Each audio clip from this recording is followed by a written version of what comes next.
ID notice ಬೆನ್ನಲ್ಲೇ ವಿಚಾರಣೆಗೆ ಹಾಜರಾಗಿದ್ದಾರೆ ಸುಜಾತ ಅವರ ತಾಯಿ ಕಮಲವ್ವ. ಕಮಲವ್ವಂಗೆ ಸಾಕಷ್ಟು ಪ್ರಶ್ನೆಗಳನ್ನು ಕೇಳಿದ್ದಾರೆ.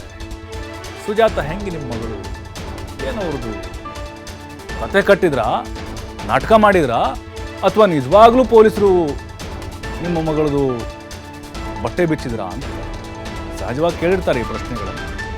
2 ದಿನಗಳಿಂದ ವಿಚಾರಣೆಗೆ ಹಾಜರಾಗಿರಲಿಲ್ಲ ಸುಜಾತ ಕುಟುಂಬಸ್ಥರು. ನೋಟಿಸ್ ನೀಡಿದರೂ ಕೂಡ ಬಂದಿರಲಿಲ್ಲ. ಇದೀಗ CID ಅವರು ಸುಜಾತ ಕುಟುಂಬಸ್ಥರನ್ನ ವಿಚಾರಣೆಗೆ ಒಳಪಡಿಸಿದ್ದಾರೆ. ಸುಜಾತ ಮೇಲೆ ಸುವರ್ಣ ಕುಟುಂಬಸ್ಥರು ಹಲ್ಲೆನ ಮಾಡಿದ್ರು. ಆರೋಪಕ್ಕೆ ಸಂಬಂಧಪಟ್ಟಂತೆ CID ನೋಟಿಸನ್ನು ಕೊಟ್ಟಿತ್ತು. ತಾತ್ಕಾಲಿಕವಾಗಿ ಈಗ ಕಚೇರಿಯನ್ನು ಓಪನ್ ಮಾಡ್ಕೊಂಡಿದ್ದಾರೆ ಅವರು. ಅಲ್ಲಿ ಸರ್ಕಿಟ್ ಹೌಸಲ್ಲಿ ಅಲ್ಲಿ ಬಂದು ಕಮಲವ್ವ ಅವರು ತಮಗೇನೇನು ಅವರು ಪ್ರಶ್ನೆಗಳನ್ನು ಕೇಳ್ತಾರೋ ಅದೆಲ್ಲದಕ್ಕೂ ಕೂಡ ಉತ್ತರವನ್ನು ಕೊಟ್ಟಿದ್ದಾರೆ.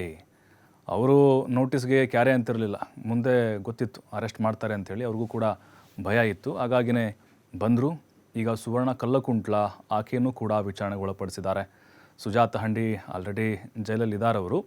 ಬಟ್ ಈಗ ಇವ್ರ ಕುಟುಂಬಸ್ಥರೇನಿದ್ದಾರೆ, ಗಲಾಟೆ ಹೇಗಾಯಿತು ಮತ್ತು ಯಾಕಾಯಿತು, ಕಲ್ಲಕುಂಟ್ಲ ನಿಮಗೂ ಎಷ್ಟು ವರ್ಷಗಳಿಂದ ಪರಿಚಯ, ಯಾವಾಗ ದ್ವೇಷ ಶುರುವಾಯಿತು, ಮೊನ್ನೆ ಮತಪಟ್ಟಿ ಪರಿಷ್ಕರಣೆ ವಿಚಾರ ಅಂತ ಬಂದಾಗ ಅದಕ್ಕೆ ಆಗಿತ್ತಾ, ಅಥವಾ ನಿಮ್ಮ ವೈಯಕ್ತಿಕ ಜಗಳನ, ಇಲ್ಲೇನಾದರೂ ಪಾರ್ಟಿ ಅಂತ ಹೇಳಿ ಜಗಳ ಮಾಡ್ಕೊಂಡ್ರ, ಮತ್ತು ಆ ವಿಡಿಯೋ ಏನಿದೆ ಆಕೆ ಮಚ್ ತೊಗೊಂಡು ಮತ್ತು ಬೆಲ್ಟ್ ತೊಗೊಂಡು ಬೀರ್ ಬಾಟ್ಲಿ ಹಿಡ್ಕೊಂಡು ಸಾಲ ಇಸ್ಕೊಂಡಂಗೆ ಹೊಡೆಯೋದು, ಬೆತ್ತಲೆ ಮಾಡೋದು, ಇವೆಲ್ಲ ಅಧಿಕಾರಿಗಳಿಗೆ ಮಾಹಿತಿ ಇದೆ. ಅದ್ರ ಬಗ್ಗೆನೂ ಕೂಡ ಪ್ರಶ್ನೆಗಳನ್ನು ಮಾಡಿದ್ದಾರೆ. ಮತ್ತಷ್ಟು ಮಾಹಿತಿ ನಮ್ಮ ಪ್ರತಿನಿಧಿ ಯಲ್ಲಪ್ಪ ನೀಡ್ತಾರೆ. ಯಲ್ಲಪ್ಪ, ಈಗ CID ಕಮಲವ್ರನ್ನ ವಿಚಾರಣೆ ಮಾಡಿದೆ. ಈಗ ಗೊತ್ತಾಗಿರ್ಬೇಕು ಅವ್ರಿಗೂ ಕೂಡ ಮುಂದೆ ಬಂಧನ ಆಗ್ಬೋದು ಅನ್ನೋ ಭಯದಕ್ಕೆ ಅವರು ಕೂಡ ಓಡೋಡು ಬಂದಿದ್ದಾರೆ ಅಂತ ಅನಿಸುತ್ತೆ. ಯಾವೆಲ್ಲ ಆಯಾಮಗಳಲ್ಲಿ ಕಮಲವ್ವರಿಗೆ ಪ್ರಶ್ನೆಗಳನ್ನು ಕೇಳಿದ್ದಾರೆ, ನೆಕ್ಸ್ಟು ತನಿಖಾ ಹಂತ ಹೇಗಿರುತ್ತೆ? ಪ್ರಭು, ಕಳೆದ 2 ದಿನಗಳಿಂದ ಸಹ ಇಲ್ಲಂದ್ರೆ ವಿಚಾರಣೆಗೆ ಸುಜಾತ ಹಂಡಿ ಕುಟುಂಬ ಇಲ್ಲಿ ಹಾಜರಾಗಿಲ್ಲ. ಯಾಕಂದ್ರೆ ಈ ಪ್ರಕರಣ ನಡೆದು ಇದೇ ಜನವರಿ 2ರಂದು ಆಯ್ತು. ಒಟ್ಟು ಈ ಒಂದು ಪ್ರಕರಣದಲ್ಲಿ 6 FIR ಗಳಾಗಿದ್ದು ನಮಗೆ ಗೊತ್ತೇ ಇದೆ. 6 FIR ಗಳ ಜೊತೆಗೆ ಇಲ್ಲಿ ಅಂತಂದ್ರೆ ಸುಜಾತ ಹಂಡಿ ಮೇಲೆ 3 FIR, ಸುವರ್ಣ ಕಲ್ಕುಂಟ್ಲ ಪಾಲಿಕೆ ಸದಸ್ಯ ಅವಳ ಮೇಲೆ ಅಂತಾರೆ 1 FIR. ಈ ಜೊತೆಯಾಗಿ ಸ್ವಯಂ ಪ್ರೇರಿತ ಸುಜಾತ ಹಂಡಿ ಮೇಲೆ ಇಲ್ಲಿ ಅಂದ್ರೆ ಪೊಲೀಸರು 1 ಪ್ರಕರಣ ದಾಖಲಿಸ್ಕೊಂಡ್ರೆ, ಇನ್ನೊಂದು ಪ್ರಕರಣ ಇಲ್ಲಿ ಅಂತಂದ್ರೆ ಆ ವಿಡಿಯೋವನ್ನ ವೈರಲ್ ಮಾಡಿದ್ಯಾರು ಅಂತೇಳಿ ಒಟ್ಟು 3 ಪ್ರಕರಣಗಳ ಸಂಪಟ್ಟಿಗೆ ಈಗ ಸುಜಾತ ಹಂಡಿ ಕುಟುಂಬವನ್ನ CID ಅಧಿಕಾರಿಗಳು ವಿಚಾರಣೆ ಮಾಡಬೇಕಾಗಿತ್ತು. ಮಂಗಳವಾರ ರಾತ್ರಿನೇ ಇಲ್ಲಿ ಅಂತಂದ್ರೆ CID ಟೀಮ್ ಸುಜಾತ ಕುಟುಂಬಕ್ಕೆ ಇಲ್ಲಿ ಅಂದ್ರೆ ನೋಟಿಸ್ ಅನ್ನ ಕೊಡ್ತಾರೆ, ನೀವು ಬುಧವಾರ ವಿಚಾರಣೆಗೆ ಆಗ್ಬೇಕು ಅಂತೇಳಿ. ಆದ್ರೆ ಇಡೀ ದಿನ ವಿಚಾರಣೆಗೆ ಹಾಜರಾಗಬೇಕಾಗಿತ್ತ ಸುಜಾತ ಹಂಡಿ ಸಹೋದರ ಮರ್ಯಾದಾಸ್, ತಾಯಿ ಕಮಲವ್ವ ಮತ್ತು ಇಲ್ಲಿ ಅವರ ಸಹೋದರಿ ವಿಜಯಲಕ್ಷ್ಮಿ ಇಲ್ಲಿ ಅಂತ ವಿಚಾರಣೆಗೆ ಹಾಜರಾಗಬೇಕಾಗಿತ್ತು. ಆದ್ರೆ ವಿಚಾರಣೆಗೆ ಹಾಜರಾಗ್ಲೇ ಇಲ್ಲ. ಫೋನ್ ಮಾಡಿದ್ರೆ ನಾವು ತೆಲಂಗಾಣದಲ್ಲಿದ್ದೀವಿ, ಆಂಧ್ರ ಪ್ರದೇಶದಲ್ಲಿದ್ದೀವಿ, ನಾವು ಹೈದರಾಬಾದಿಗೆ ಬಂದಿದ್ದೀವಿ ಅನ್ನೊಂದು ಉತ್ತರವನ್ನ ಹೇಳ್ತಾರೆ. ಇಡೀ ದಿನ ಇಲ್ಲಿ ಅಂತಂದ್ರೆ ಅವರಿಗೆ 3 ಜನರಿಗೂ ಆಗಿ CID ಅಧಿಕಾರಿಗಳು ಕಾಯ್ದು ಕುಳಿತಿತ್ತು. ಈಗ ಬರ್ತಾರೆ, ಇನ್ನೂ ಸ್ವಲ್ಪ ಹೊತ್ತು ಬಿಟ್ಟು ಬರ್ತಾರೆ ಅಂತ ಇಡೀ ದಿನ ಕಾಯ್ದು ಕುಳಿತರು ಅಂತಾರೆ.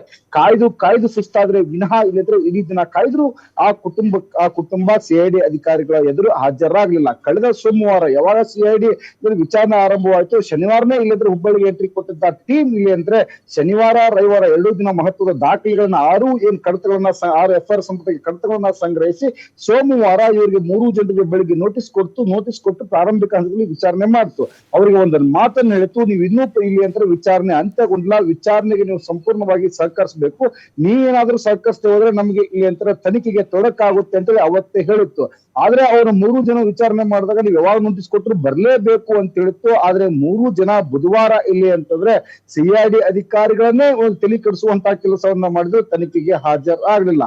ಇವತ್ತು ಬೆಳಿಗ್ಗೆ ಇಲ್ಲಿ ಅಂದ್ರೆ ಓಡೋಡಿ ತಾಯಿ ಕಮಲವ್ವ ಇಲ್ಲಿ ಓಡೋಡಿ ಬಂದಾಗ ನಿನ್ನೆ ರಾತ್ರಿ ಇವರ ಸಹೋದರ ಸುಜಾತ ಹಂಡಿ ಸಹೋದರ ಮರ್ಯಾದಾಸ್ ಈ ವಿಚಾರಣೆಗೆ ಹಾಜರಾಗಿದ್ರೆ ಇವತ್ತು ತಾಯಿ ಕಮಲವ್ವ ಹಾಜರಾಗಿದ್ದಾರೆ. ಅದು ಎಷ್ಟರ ಮಟ್ಟಿಗೆ ಅಂತಂದ್ರೆ ಪೊಲೀಸರು ಮುಂಚಿತವಾಗಿ ನೋಟಿಸ್ ಕೊಡ್ತಾರೆ, ಆದ್ರೆ ಅಲ್ಲಿ ಆ ಏನು ಹುಬ್ಬಳ್ಳಿಯ ಒಂದು ದೇಶಪಾಂಡೆಗಿರುವಂತಹ ಸರ್ಕಿಟ್ ಹೌಸ್ಗೆ ತಾಯಿ ಕಮಲವ್ವ ಬರ್ತಾಳೆ, ಅಲ್ಲೇ ನೋಟಿಸ್ ಕೊಡ್ತಾರೆ, ಅಲ್ಲೇ ತನಿಖೆಗೆ ಹಾಜರಾಗ್ತಾಳೆ. ಎಷ್ಟರ ಮಟ್ಟಿಗೆ ಅಂತಂದ್ರೆ ಆ ಕಮಲವ್ವ ರೋಷ್ ಹೋಗಿದ್ಲಂದ್ರೆ ಮಾಧ್ಯಮದವರು ಅವರನ್ನ ಬೆನ್ನತ್ತಿ ವಿಡಿಯೋ ಮಾಡ್ಕೊಳ್ಳಿಕ್ ಮುಂದೆ ಹೋದ್ರೆ ನನ್ನಾಕ್ ನೀವು ವಿಡಿಯೋ ಮಾಡ್ಕೊಳ್ತೀರ ಅನ್ನೋ ಮಟ್ಟಿಗೆ ಇಲ್ಲಿ ಅಂತಾರೆ ಕಮಲವ್ವ ಬರ್ತಾರೆ. ಅದೇ ಕಮಲವ್ವ ಇಲ್ದ್ರೆ ಯಾವಾಗ ಘಟನೆ ಆಯ್ತು, ಘಟನೆ ನಡೆದಾಗ ಎಲ್ಲಾ ಮಾಧ್ಯಮಗಳ ಮುಂದೆ ಇಲ್ಲಿ ಅಂತಂದ್ರೆ ಉತ್ತರ ಮಾಡಿದ್ಲು, ನನ್ನ ಮಗಳಿಗೆ ಕಾರಣ ಈ ರೀತಿ ಬೆತ್ತಲೆ ಮಾಡಿದ್ದು ಪೊಲೀಸರೇ ಅಂತೇಳಿ ಘಂಟಾ ಘೋಷ ರೀತಿಯಲ್ಲಿ ಆರೋಪ ಮಾಡಿದ್ಲು. ಆದ್ರೆ ಅದೇ ಮಾಧ್ಯಮರನ್ನೇ ಈಗ ದೂರುವಂತ ಕೆಲಸವನ್ನ ಇವತ್ತು ಕಮಲವ್ವ ಮಾಡ್ತಿದ್ದಾರೆ. ಪ್ರಭು, ಥ್ಯಾಂಕ್ ಯು ಯಲ್ಲಪ್ಪ ಮಾಹಿತಿಗಾಗಿ.